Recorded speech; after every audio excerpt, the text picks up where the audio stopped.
Let me set out why we have taken this action.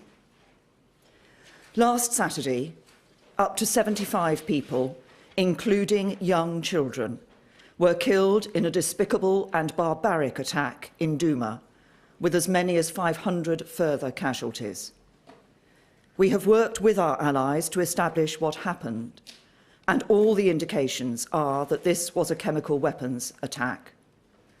We have seen the harrowing images of men, women and children lying dead with foam in their mouths.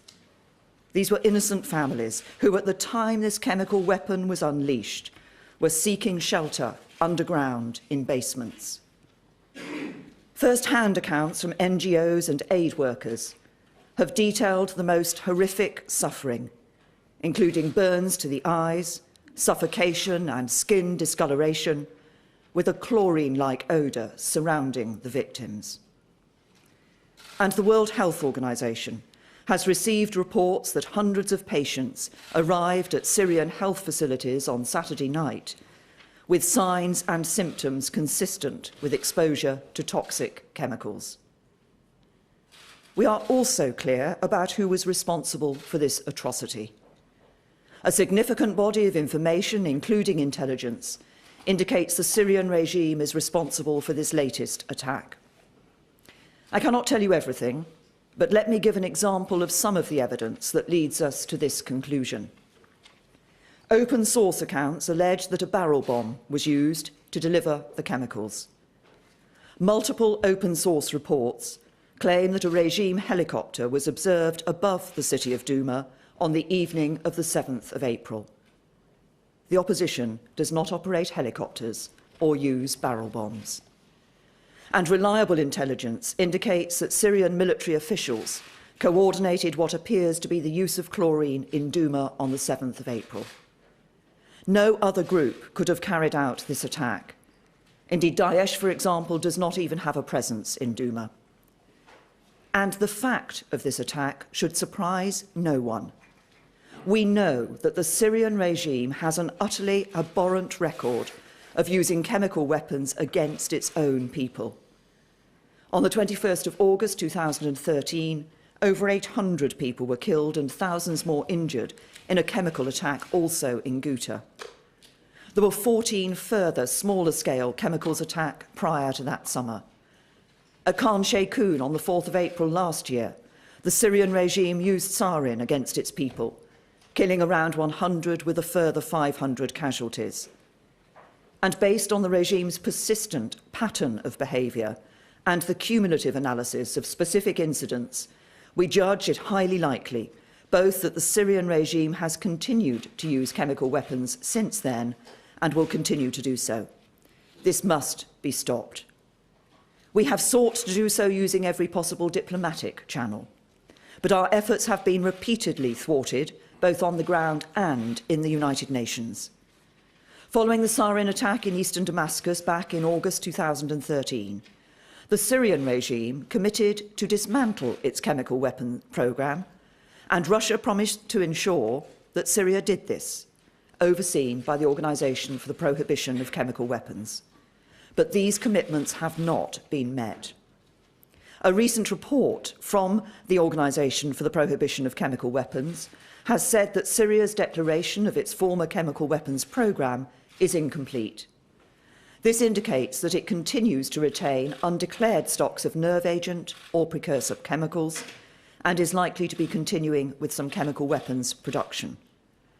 The OPCW inspectors have investigated previous attacks and on 4 occasions decided that the regime was indeed responsible.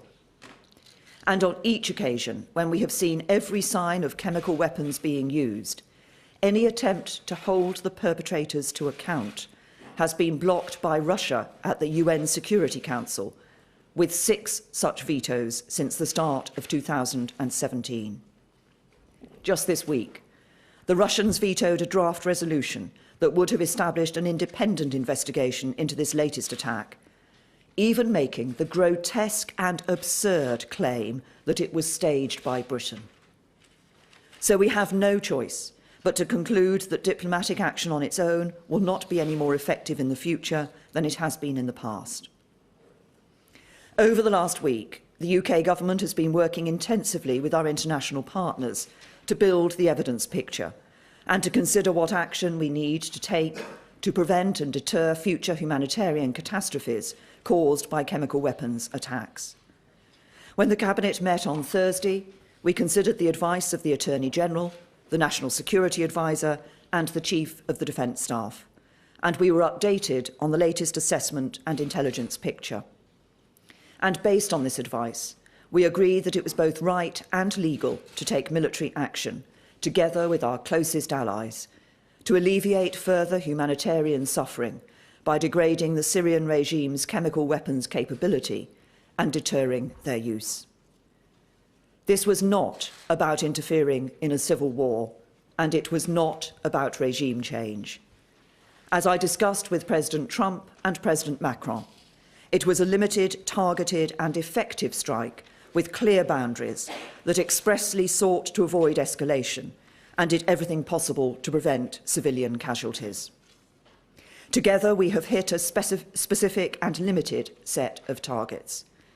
They were a chemical weapons storage and production facility, a key chemical weapons research centre, and a military bunker involved in chemical weapons attacks. Hitting these targets with the force that we have deployed will significantly degrade the Syrian regime's ability to research, develop and deploy chemical weapons. A year ago, after the atrocity at Khan Sheikhoun, the US conducted a strike on the airfield from which the attack took place. But Assad and his regime hasn't stopped their use of chemical weapons. So last night's strikes by the US, UK and France were significantly larger than the US action a year ago and specifically designed to have a greater impact on the regime's capability and willingness to use chemical weapons. And this collective action sends a clear message that the international community will not stand by and tolerate the use of chemical weapons. I also want to be clear that this military action to deter the use of chemical weapons does not stand alone. We must remain committed to resolving the conflict at large. The best hope for the Syrian people remains a political solution. We need all partners, especially the regime and its backers, to enable humanitarian access to those in desperate need, and the UK will continue to strive for both. But these strikes are about deterring the barbaric use of chemical weapons in Syria and beyond. And so to achieve this, there must also be a wider diplomatic effort, including the full range of political and economic levers, to strengthen the global norms prohibiting the use of chemical weapons, which have stood for nearly a century.